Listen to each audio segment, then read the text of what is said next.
let me just get the questions out.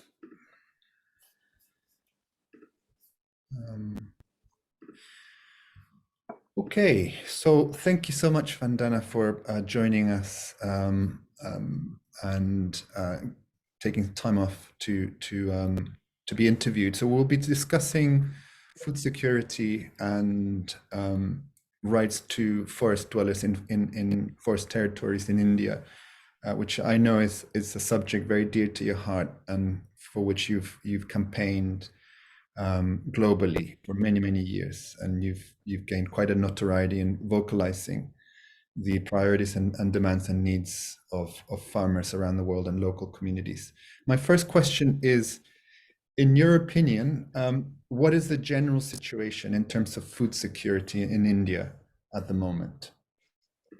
Well, in India, like the rest of the world, the issue of food and the issue of food security is in huge flux.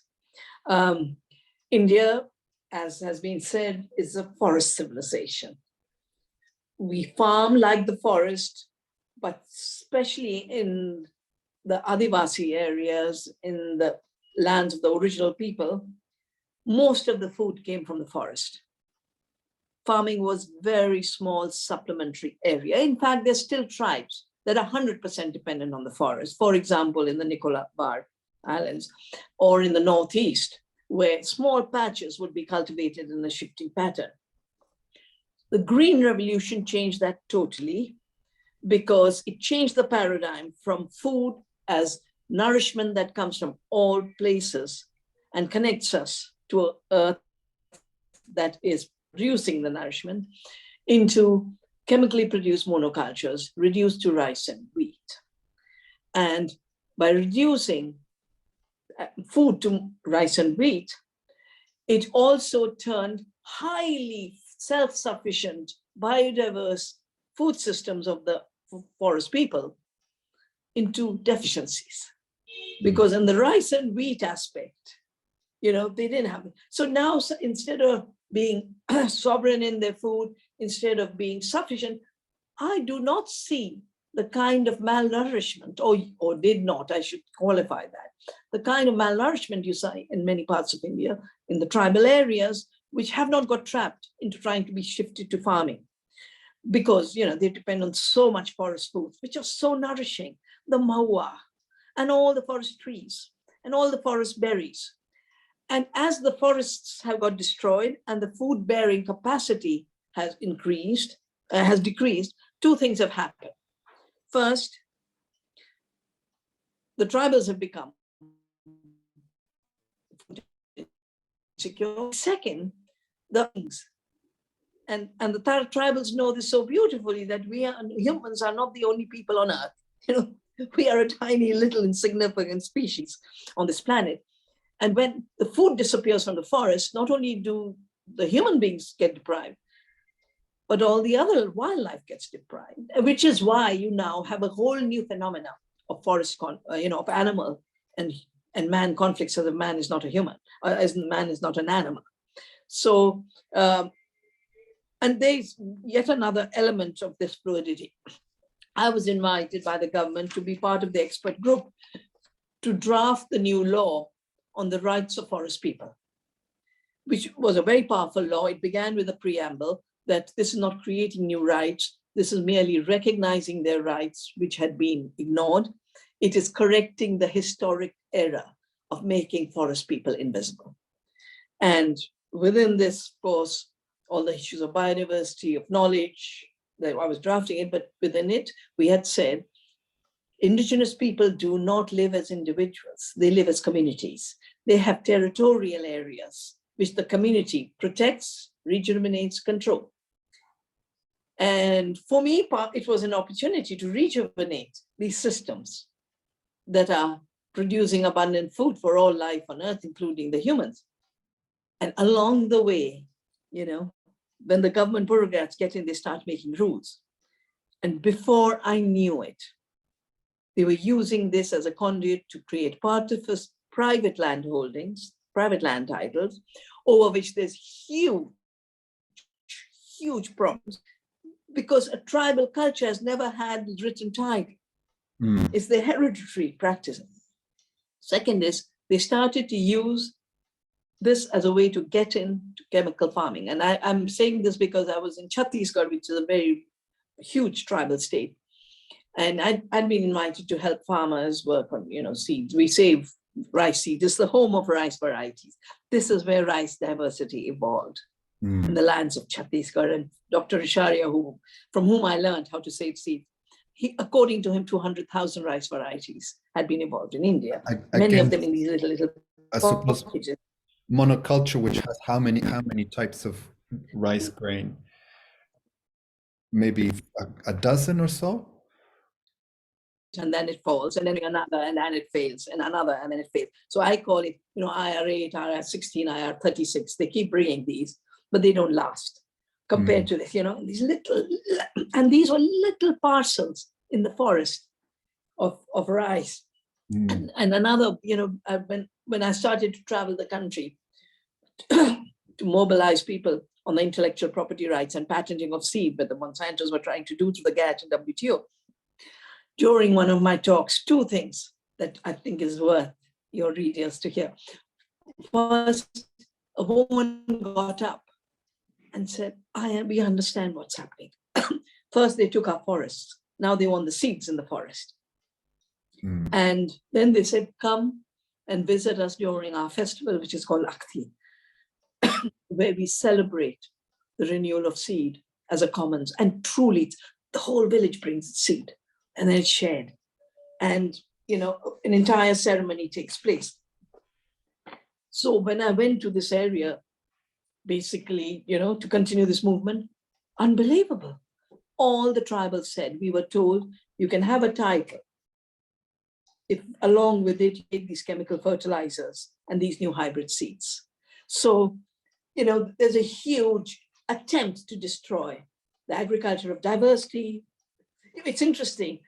In other areas, they're talking about food forests. And where the food forest is, there's a blindness to it.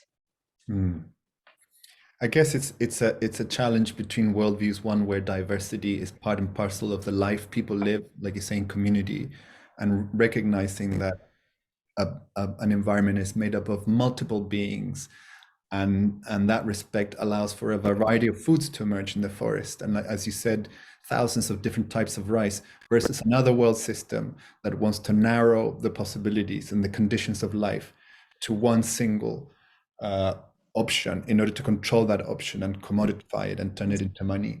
And so we have this kind of clash, and the question of security. So how does this clash eventually compromise the capacity of tribals to actually find food? Do you feel that sometimes this can lead to serious cases of, say, hunger or deprivation? And now it is leading to serious cases of hunger. Now it is. Yeah. My second question is, but when you talk about the clash in worldviews, I have called this the monoculture of the mind. But the monoculture of the mind comes from a mechanistic philosophy. So first you say I'm separate from nature, then some people say I'm superior to nature and all other humans, and then they take away the resources of the tribals to say we are developing you, we are improving you, and before you know it, the forest is gone and the tribals' food is gone. And do you think, sorry, I'm digressing from our plan, but never mind. Do you think that eventually has an impact also on the capacity of tribals themselves to think with a biodiverse mind? Does monoculture then become replicated in the way the tribals will think? So it's a colonialism of the mind as well. Well, it depends on how strongly the cultures regenerate their values. So, look at Canada. People are still standing, to protect their forests, fighting glyphosate in a stronger way than the non-Indigenous people. So it's not an automatic result, but if the tribals give up and if their local leadership gets co-opted, then they become part of the colonization process. Do you think things have changed in the past decades with regards to this dilemma of food security and the clash between monoculture and tribal ways of life? And if so, if there has been a change, has there been any positive change in terms of defending and protecting and maintaining biodiversity and food security? Things have changed massively. This past decade is a decade of huge change.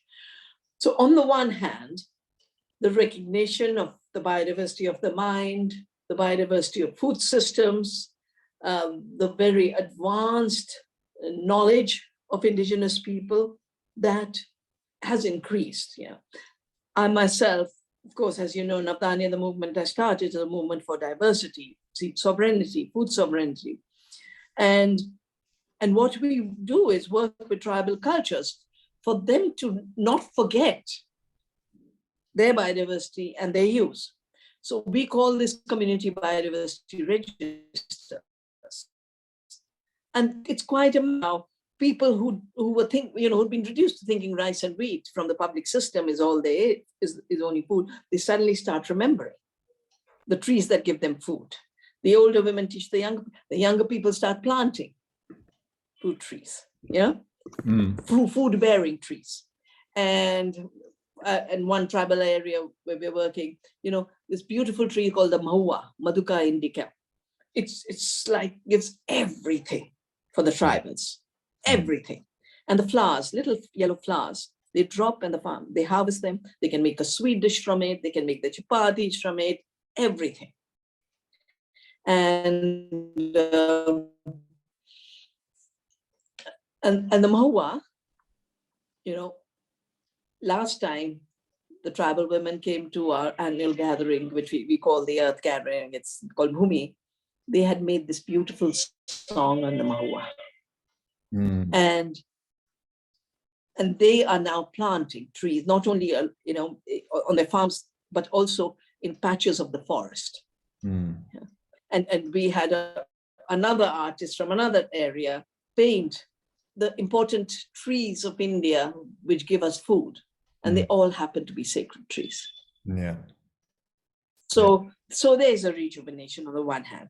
And on the other hand, I've always kind of smiled to myself and I said, why do the rich, greedy never get satiated? Why is their hunger limitless? And while the Green Revolution, which is the monoculture model, was triggered by Rockefeller, Standard Oil, R.G. Farben, who then pushed the chemicals in Hitler's Germany, and after the wars, continued to push them in industrial agriculture. Right now, it's Silicon Valley. Silicon Valley is driving an end to food.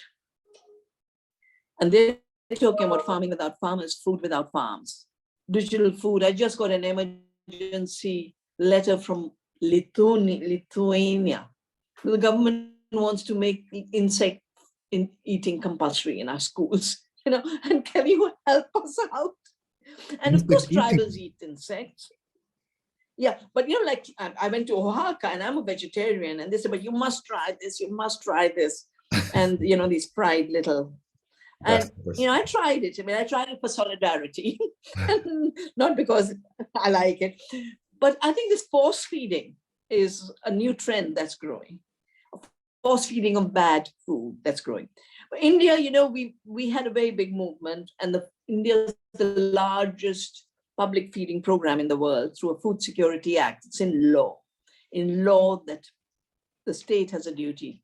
And this, at this point, is again in fluidity, because there's attempts to erode its power. And yet the politicians need to show that they're bringing food to the people. So all kinds of tricks get played. And less food is brought with more higher costs. So like I said, we're in a moment of total flux, not just in the tribal areas, but across India, not just in India, across the world. On the other hand, the ecological thinking, the ecological agriculture practices, the coexistence of trees and crops and the forest culture of food, that is also rising. Yeah, it's interesting you're talking about, I guess you're talking about memory, collective memory and collective cultures of memory and sacredness within that culture that embeds the life of forest and trees within both memory and cultural practices as a way, really, as a political strategy Yeah. to live well in communities, and how the political classes, the sort of conventional democratic political classes, can't really understand that. They have no memory, they have no living past to draw upon. And whilst you were saying that, I was uh, I got a bit emotional. I've just been to Chile, where I come from. We have I think you've been to Chile, and I know Yes. many people know you there. And we were with my family. We stumbled upon this tree called maki, which is sacred to the Mapuche. And since I was a child, I've been eating it. And there's this thing of the forest that it draws all that memory, both collective and individual. I remembered my childhood eating this. It's a sacred fruit. It's an antioxidant, so it supposedly makes you young. It's just such a powerful, embodied, physical connection that, if for someone who has lived there, it can't be taken away. And then you've got these groups of people who have no lived experience of the forest. And for me, that's a problem, is when someone doesn't actually understand from a lived perspective what it means to lose a tree. And they Mhm. will just have a calculative understanding. No, we cut the tree, we'll get this amount of money, but you don't really have that lived experience and the pain when that tree is lost, Mhm. that you've had your You know, memory my, taken away. my big ecological journey was really seeing a forest go and that pain. Mm, And then I heard about Chipko, the movement that was in fact responding to deforestation 50 years ago. mm, yeah. Um, do you think, I mean, you've already touched this, but maybe if you could make this a little bit more explicit, what are the relationships between food and forest, or more specifically between food security for communities and community forest rights as a legal framework?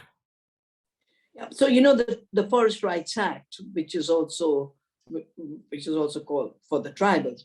Um, like I said, I was invited to be an expert group in the expert group, and we tried very much to connect. On the one hand, the fact that Indigenous people don't live as individuals; they have community rights. They community rights to land, to the forests on the land, and to the food that comes from the forest, from the land. And the knowledge of that food is one continuum. So there's a very deep connection. And the food insecurity of the world today, just think of the figures. There's 1 billion people hungry approximately. Even though more and more commodities get produced, but commodities don't feed people. The global system is not a food system. That's why when people talk of transforming the food system, I think it's a wrong description. It should be transforming a commodity system that's consuming the land, consuming the water, consuming the biodiversity, giving us climate change, to a truly food system, where food is what flows, what is grown, what's eaten, and what's shared and distributed. So food as a commons then becomes something that becomes very much part of it.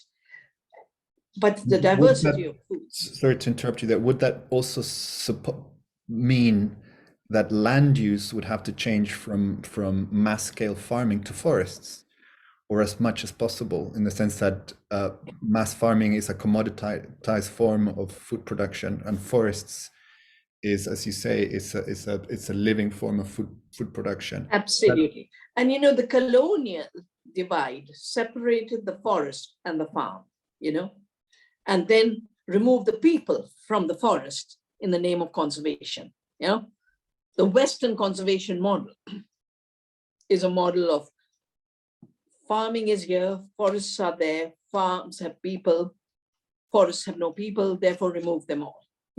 That's why the tribals have always resisted these conservation plans. Now it's coming in a new form, in a whole new way, this division. But my father was a forest conservator. And I remember as a child, he used to tell us there are more trees on the farms of Uttar Pradesh, which was the state where he served, than on the forests of Uttar Pradesh. Now, Uttar Pradesh had enough forests, but every farm was like a forest. And if you go to Kerala and you're flying onto Kerala, you can't see anything but trees because the farms are forest farms. So yes, you're very right. I think the large-scale monoculture commodity producing farms are the single biggest problem on the planet ecologically, single biggest problem on the planet in terms of inequality and injustice. And we need to regenerate diversity, including trees, cohabiting with animals on the one hand and crops on the other, not in mutually exclusive ways, because that too is a new, strange thinking that's coming. Kill the animals, animals are the problems, animals are the problem. There's no forest without animals.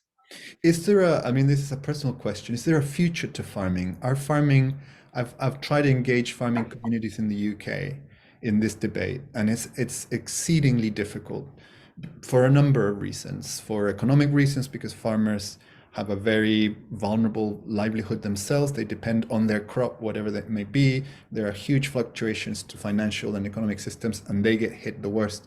So I'm generalizing, but farming communities, at least in the UK, tend to be very closely knit, entrenched, slightly old-fashioned in the sense that they're not as ready to change for a number of reasons.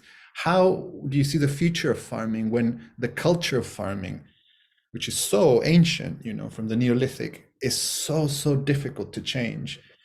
We see a planet that is fast changing, where transformation is needed urgently and rapidly. Yet this is a system that is very hard, that creates a culture that is very hard and impenetrable.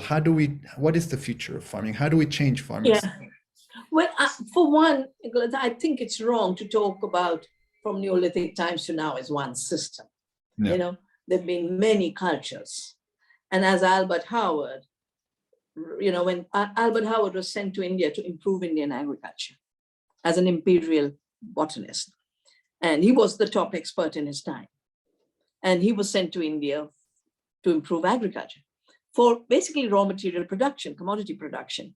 And he arrives and he says, I saw the soils were fertile. The fields were full of insects, but no pest damage, because the idea is an insect is a pest. And he said, and he realized that you can have lots of insects and no pest damage because of the bad. And he said, I could do no better. I could not tell the Indian peasants to improve. The best I could do is improve myself and turn the pest and the peasant into my professors. And under this, he then wrote the Agricultural Testament. Now, the kind of farming he saw here, which is the kind of farming that had made India last 10,000 years, and is the kind of farming we do at Navdanya and all indigenous places, is little places for mixed cropping, field bunds and forests around it for all the ecological stability, but all the things that a crop can't provide. You know, you need to replace your bullock cart wheel, and you need a good structural timber. You know, your straw won't do that. So to provide all the other needs. And we did a study this last summer when we had extreme heat. You know, it's just interesting. I've just come back from England, and England was warmer than Delhi. You know? Yeah. You know, yeah. It was less severe cold there. But the whole idea that there's a fixed community that is not changing is not true. There's a community that has been displaced, and there are no more farmers. And I remember very clearly one, you know, during the GATT WTO day, there was a big meeting in London on globalization. Zach Goldsmith was there, and the head of the Small Farmers Union was to have joined. I was there because I was doing a lot of work on agriculture. And the head of the farmer union hadn't turned up, so we started. And then he arrived half an hour later. And he said, I don't think I can come up to the stage because today my farm, which had been mortgaged, has been locked down. Today, I'm a truck driver. I'm no more a farmer. So people made vulnerable by a totally non-sustainable and unjust industrial corporate system, they're not an indicator of farming in a sovereign way, farming in an autonomous way, farming with the security that the land actually gives you. But there are other places where farmers fight for their lives and in tribal fight. I mean, today, what are the big fights? Tribals defending their forests and their land, against the biggest powers, a brutal regime. And that energy hasn't gone away. So I think when we talk about farmers, we should think of the diversity of farming cultures and the diversity of responses of farmers to these different situations. No, I hope I didn't sound like I was vilifying or generalizing. You're absolutely right. I was more meant I kind of meant farmers that have co-opted to that industrial system and are essentially agribusiness. I was talking about agribusiness more than farming in general. I'm going to move on because we've only got 10 minutes and I could spend all day talking to you. Oh my gosh, my colleagues will be coming. I told them I'll be finishing. So moving on to question of women and the role historically marginalized women have had in terms of campaigning and supporting forest communities and forest rights. Do you see any changes in terms of the rights of women, the roles of women, and the positionality of women in India at the moment? Well, as I said, my first engagement was through the Chipko movement and was totally women-led. And that was early 70s. And even today, every ecological movement of India is being led by women. Every one of them. As far as the institutions are concerned, I think more lip service is being paid to women's rights, for sure.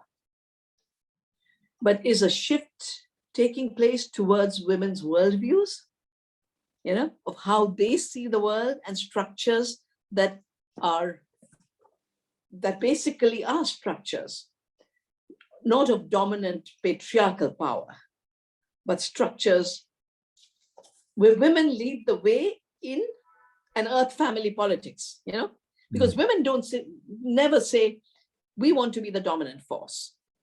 Women always say, we want to protect the forest, we want to protect the rivers, we want to protect the other animals, and we want to protect our future generations. And of course, we want to protect ourselves. So it's always, it's not about including women in the patriarchal structure is one path.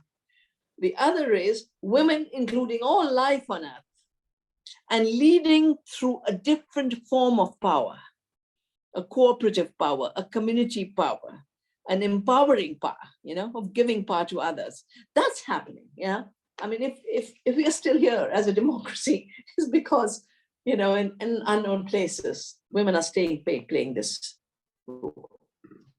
And I think most really committed women refuse to play the tokenism role, of being the one figurehead, They want the community to have the power. And following from that, how is it to engage the institutions, what you call the patriarchy? Say, for example, political institutions and government. How easy or difficult is it to engage, say, government officials in community-led projects in India? And I mean true engagement from the government, not just, like you say, tick box. From the time the GAD WTO started and the World Bank with its structural adjustment started, there has been erosion of the structures. But again, just like we can't generalize about farmers, we can't generalize about institutions. After all, in Chile, you might not have had a successful constitutional process, but you did get the young people on the streets into governance. And, and in Bolivia, in Mexico. So these changes are happening. I personally, as a woman, I have been invited to write many laws that are significant to women. I was part of writing the Forest Rights Act.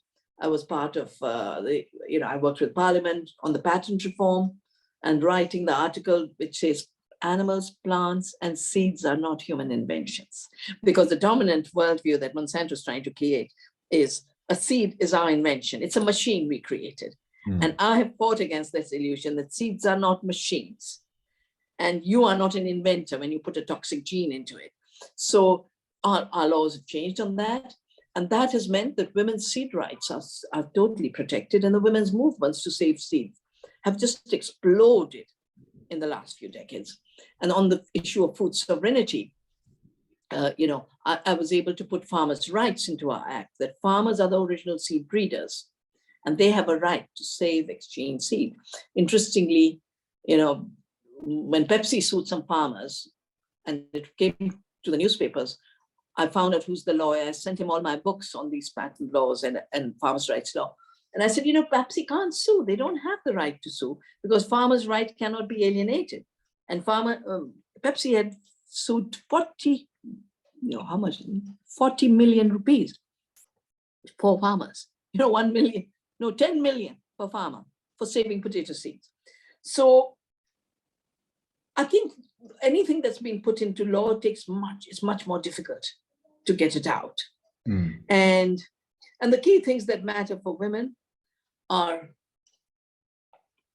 their ability to grow food, their ability to be sovereign over their seed, the ability to see that their communities and their families have the right food.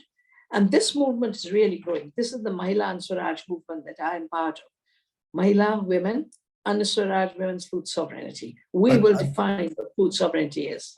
I really liked when I made that reflection on farming that you pointed out that the problem lies in when farmers aren't sovereign and when they are tied to that larger system and they are subservient and can't escape it and work for it. So sovereignty being such an important aspect of this whole dilemma, I wanted to bring your attention to indigenous peoples and their sense of sovereignty and their sense of sort of self direction. They know where they are, where they come from. Well, I'm generalizing again, but in general terms, a sense of belonging and sovereignty. How important is it for people in this debate to work with indigenous communities, i.e. communities that have a sense of belonging and ancestrality and sovereignty? Why is it important to engage, say, Adivasi people in this debate in India? Why are the Adivasi and other indigenous peoples important in the debate? Well, the first reason they're important in the debate is they are Adivasis. Adi, the first dwellers. Adi first. Vasi of the place, who live here. So that means that all of us who've come after them are their guests. And it makes sense to take guidance and permission from them. The second is, if humanity is in these multiple crises and is seeking a path, do we turn towards those who brought us to the crisis, the same minds of limitless greed, the same minds of the mechanistic monoculture thought? Or do we look towards the 80% biodiversity that has been conserved by Adivasi indigenous people on 25% of the land? Surely, if you want to think of how to protect biodiversity, you look at those who've done a good job with it, not at those who did a bad job with it. The bad job is we will do biodiversity offsets, which is the trick in the little island of UK. We'll destroy the remaining pockets and then let the builder tell us where he planted a few trees. But a plantation in a forest is not the same. So that's the second reason. Their lived experience is the most successful. And the third, when we realize we are one earth family, we don't just, the inclusion of other beings includes the inclusion of human beings, and that's why this treating of women as outcasts and inferior through patriarchy, of indigenous people as primitive people, not developed, so much of the language of civilization.